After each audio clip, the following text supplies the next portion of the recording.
Hi, this is Tom from Nevercenter. In this video, I'm just going to walk you through the steps that I would take to filter and improve this particular photo. Just to give you an idea, and hopefully we'll do this on other photos as well in future videos, but just so you can see my thought processes and how I use some of the different tools in CameraBag to make this photo what I think is better. And it's a fine photo. This is from Stephanie, who works here with us from her vacation. I forget exactly where this is at. But this isn't a hugely problematic photo. And so the first thing that I'll do when I'm looking at this is I'll pull up the histogram and just check to see what kind of ranges of brightness values we have in the photo. And so you can see um, there's a lot bunched up to the right here, which is mostly these white clouds. So there's a lot of white in this photo, which can be good in the right circumstances, but it can also make things just sort of feel washed out and colorless.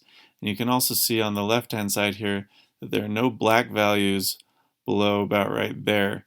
And so nothing in this photo is true black. So probably the first thing that I would do is just pull on a tone curve here, and I would guess that in these roots in these trees we'd want something to actually be black. And so the way that we move this histogram to the left is by pulling the bottom left hand side of the tone curve to the right. You can see, I'll make the histogram bigger while I do that.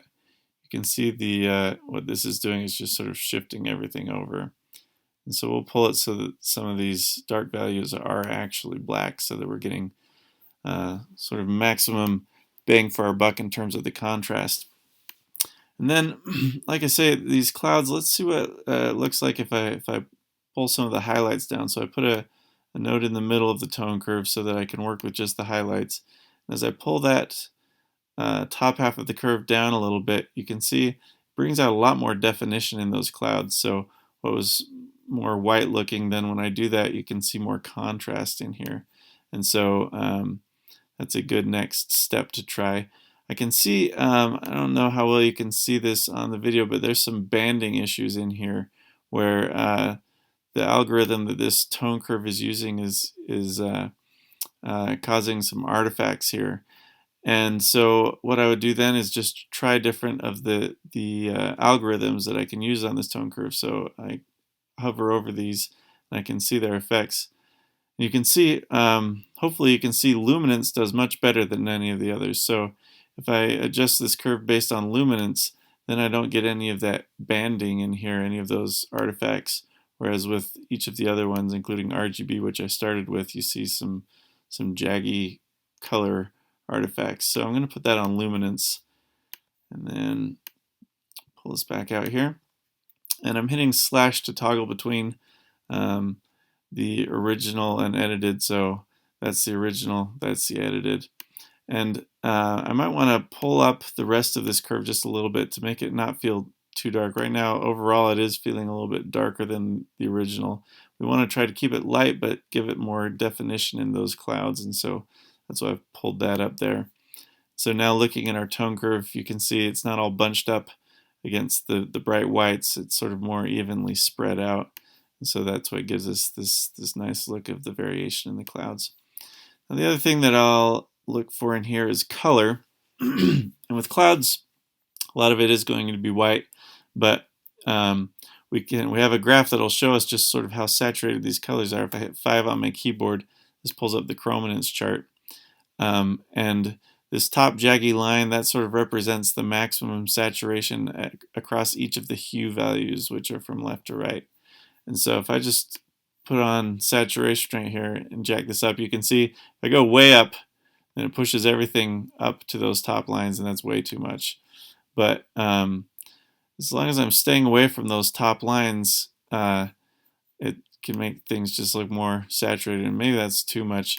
And so one of the challenges here is, like, I want to make the sky blue, but the sky, as that's getting close to the top, these greens and the sandy sort of orangey yellow colors aren't getting as high as I want. So I'd actually, rather than just doing universal saturation, I'd come over here and I would come to hue saturation.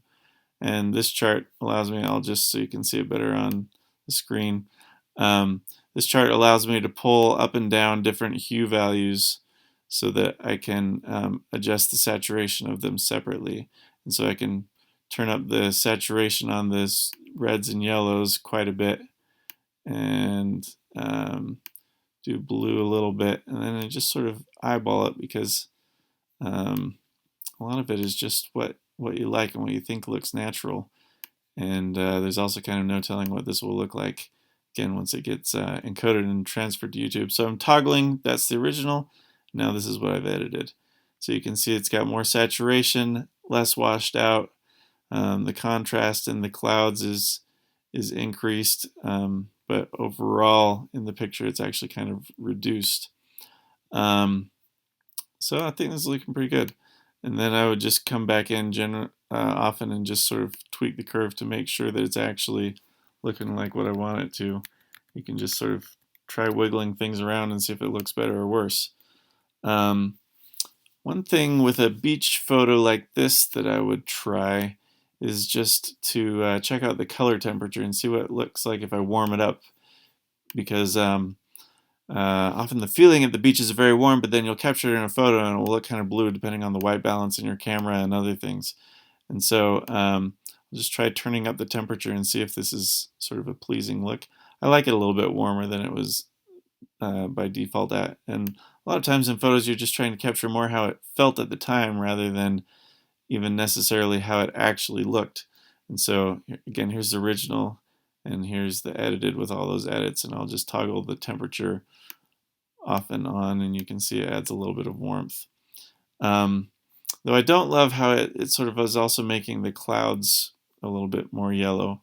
If I hit I to go to my pixel inspector and I come up to these clouds, you can see, well, let's see. I'm just investigating these. I guess actually I'm looking to see if these red, green, and blue values over here, if the red is dominant. And this is where your eye can trick you, because my eye says that the red is dominant in these, that it's a little bit red, yellow, warm, but actually as I'm looking at the actual pixel values, they're not. So, so the joke's on me. But I still, there's something with the temperature. I like to have a little bit more control, so I'm going to get rid of that general temperature control and bring in this coloring curve, where this lets me, again, let me move the picture over here just so you can see what's going on more clearly. This lets me use a curve where this is the lighter pixels and darker pixels, and I'm adding or removing color based on this color chooser over here. So if I want to warm things up, I've got this sort of orangey yellow warm color in here, and I just pull this up, and that warms up the photo. Now what I'm going to do is I'm going to track some pixels in this photo, and so I'm going to click some of these cloud points, and what this is doing is these are ones that I just want to see. These 3 pixels right here are the cloud pixels that I clicked on, and as I adjust this, those values will update to what their new values are as I am adjusting this. So I can look at those and make sure I'm not going too crazy with making the clouds sort of yellowish. So like, for example, if I went like this, you can see all of these, their red and green values are maxed out, and you can see the colors right there, that I've made the clouds yellow, which I don't want. And so I'll just undo that. So I'm watching those just to make sure that I'm not overdoing it with this color temperature. And looking at those, they look pretty darn balanced. I'll just sort of ease this in and out.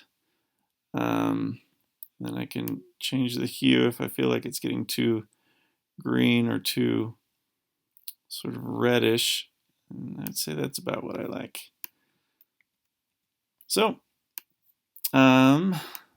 here is then the photo that we ended up with, and again I'll just do sort of another pass over it and just kind of maybe I'll make it ease a little bit more quickly into the highlights and the shadows of not applying this color. Maybe it's a little too much color. I have to look a little warm, but not too warm. There we go. I think that's a pretty good one. A little bit more shadows. All right, original, edited. And that's how I did it. Again, here's the tone curve with luminance as the method. Here's hue saturation with them all boosted, but especially in the reds and the yellows and greens. A little more. And the coloring curve to introduce warmth to it. And mostly in the middle. And then I've attenuated it a little bit on the highlights and the shadows. And it's using that color. Hope you've enjoyed this video. Thanks.